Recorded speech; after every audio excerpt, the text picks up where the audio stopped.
For some, Survivor is just another TV show. They put it on in the background while having dinner. Perhaps to others, it's a relic of a bygone era. That show is still on. And for the lucky few, it's the beginning of something new and different that inspires them and excites them, encourages them to dig deeper, get passionate, get lost in an expansive community with probably the richest history of any show in its genre. About 11 years ago, I watched Survivor for the first time, but it was really a year later, nearly 10 years ago to this very day, that I went to a new level of being a fan, redefining what Survivor meant to me. Internet, my name is Peridiam, and this video is going to be very different from the rest of my channel, so if you're not new, bear with me. This video is going to go in a lot of directions. May 16th, 2010 was the finale of season 20, Survivor Heroes vs. Villains, and I was still very new and green to the show. My first season was 2 seasons prior, season 18, Tocantins, the Brazilian Highlands,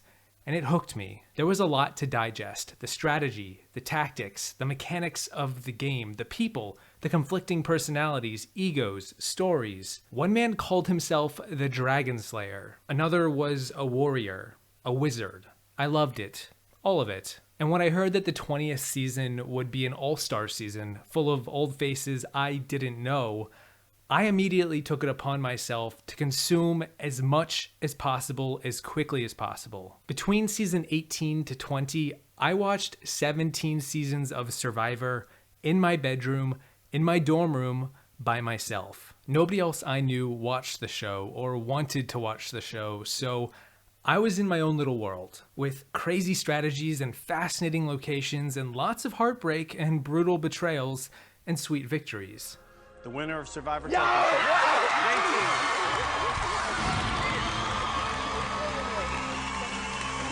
200 hours later, going into season 20, Heroes vs. Villains, I had never been more prepared to watch a single season of a TV show in my life. Because season 17, Gabon, was the last season I had watched, the player I was most interested in paying attention to was a woman nicknamed Sugar. She was the only player in Survivor history to reach the finals and still never have her name written down even once on a piece of parchment. And, as it turned out, she was voted off the show unanimously in the premiere episode later that night. Shit got real. If Heroes vs. Villains was intended to be the pinnacle of the show up to that point, 20 of the greatest players and characters throughout Survivor's 10-year history, I would say it lived up to those expectations. Just about every week was exciting in some capacity. Every Thursday was Survivor Day, and I could not have been happier as a newly minted fan. From the premiere episode, with the choppers rolling in through the clouds, to the vicious intro challenge on the beaches of Samoa,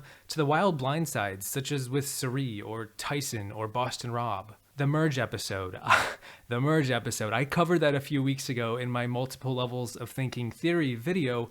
Perhaps the most historic idol play even to this day. It was a blast to watch that season each week leading up to that finale. May 16th, 2010. As I had said, that was the date of the finale of Heroes vs. Villains, a season that would be widely regarded as one of the best seasons, the best displays of the highs this game and this show can achieve. 4 villains and 1 hero entered that final 5, and I found it very fitting that the last hero standing would be the original, arguably the most popular hero in Survivor history, Colby Donaldson. Likewise, we had his rival counterpart, the original Black Widow, Jerry Manthe, as well as Russell Hantz, who had taken the community by storm, was championing his game as a continuation from the previous season. And then we had the final 2 women, Parvati Shallow and Sandra Diaz-Twine. Parvati, billed as the ultimate femme fatale in Survivor, ruthless, cunning, with a big grin on her face and a dagger up her sleeve. And then Sandra, the scrappiest underdog who didn't mind getting loud if she needed to, because at the end of the day, she knew it's what the people who mattered most in the game wanted to hear. I didn't know who was going to win this season going into the finale. I didn't know any spoilers. I didn't know how the end game would break down. I didn't know how the jury really felt. I didn't know a lot.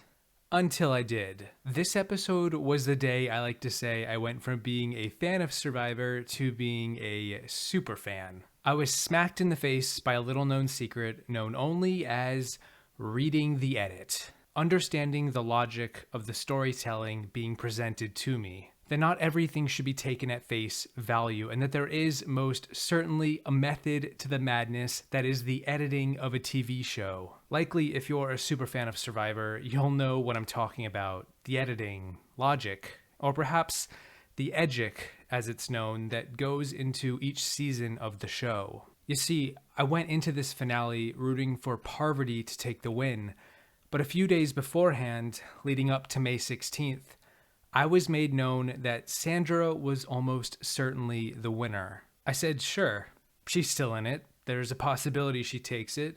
But this person told me it was all but guaranteed.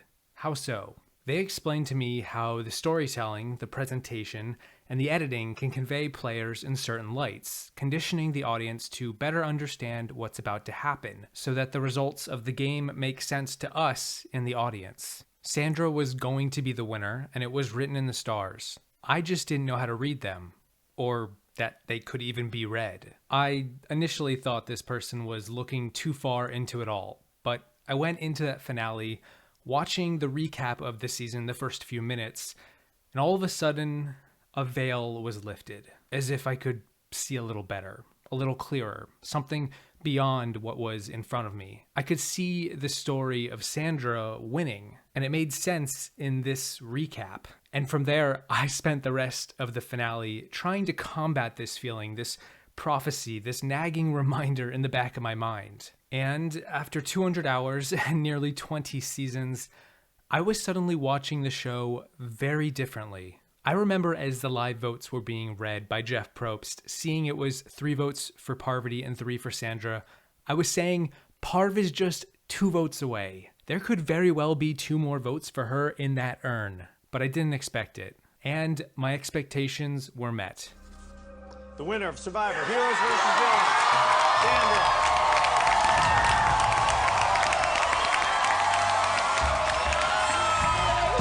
Despite believing she deserved to win just as much as Sandra, it didn't matter. I knew she wasn't winning hours ago, and that premonition rocked my world. I was gripped by that feeling going forward, telling myself I would find that winner, that next Sandra, before that next finale, before it found me. It was no longer so much about studying the gameplay or the relationships or the dynamics or the big moves. It was about studying the process of putting it all together as a cohesive story for 42 minutes every week. It was a lesson in crafting a narrative, a science in building a show. Because I still love the show, even after peering behind the curtain, discovering not all is always as it seems. And there's definitely another video out there to be made discussing that aspect of Survivor, of how it tells its stories, sells its winners. But what I want to focus on is the personal journey I embarked upon after this revelation. Let's see, what did I do? Well, like any other superfan, I began to make noise, express myself. I started writing. I wrote out my thoughts to a small community of like-minded fans about the editing of the latest season, whatever season it was. Every week, I wrote thousands of words outlining my thoughts, just having a discourse with other fans that wanted to talk. I wish I had kept those notes. Eventually, nearly 5 years later, after writing so much about something so specific, wanting to seem a little more official, I did what anyone who writes a lot might consider doing.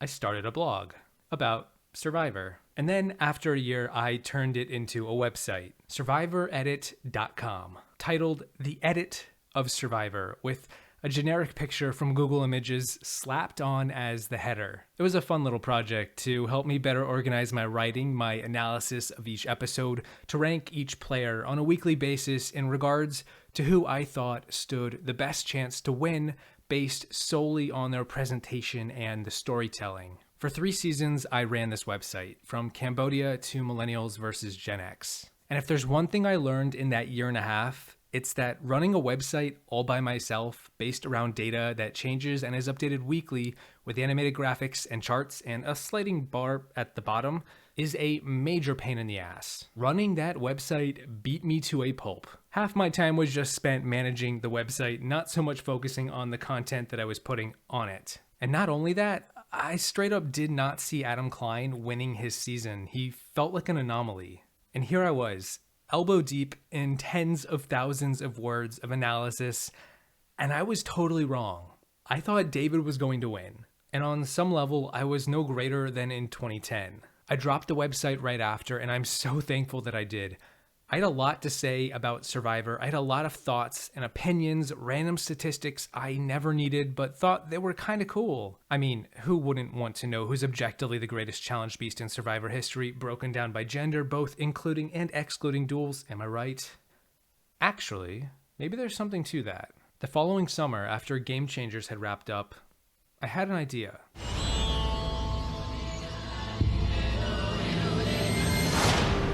Survivor is back. I gathered my resources, put my plans on paper, and on October 17th, 2017, I officially went off the deep end. I started this very YouTube channel, Peridiam, a combination of my birthstone, Diamond, and my wife's birthstone, Peridot. Or is it Peridot? And I added a chess piece next to the name because Survivor's a game, and chess is perhaps the ultimate symbol of that. Little known fact, I chose the queen chess piece not because it's the most powerful piece, but because it was a nod to this very video subject. It was a nod to where this all started, this decade-long journey, to when Parvati Shallow inevitably lost Survivor on May 16th, 2010. Queen P, and of course the fire is a torch. The rest of the journey you guys already know. It's all on the channel every week since that day in October several years ago. For me, Survivor Winners at War has meant a lot. It's been a culmination of a decade of my own personal passion. Really, this YouTube channel is just one more expression of that. But from where I began a decade ago, watching 20 seasons of Survivor in my bedroom, in my dorm room by myself, I am no longer situated with just tens of thousands of words, but tens of thousands of other fans messaging me every day, dropping comments, showing support, and sometimes being kind of mean too, but hey, that's the internet, I get it. This has been but one journey to what I consider the ultimate showdown in Survivor history. A season of all winners. I still can't fully believe this has happened, that it's about to end. This is a once-in-a-TV series moment. We gotta celebrate it. I just want to say, we are proud to have you here as representatives of our 40th season. You have earned it. But this is still Survivor, and even though you have all won, there will be tough times, you will be challenged, you will be vulnerable. And when those moments happen, just remember, you belong. Whether it's your first season or your 40th, I hope you enjoy the finale of Winners at War. For some, Survivor is just another TV show, a relic of a bygone era. But I consider myself one of the lucky few.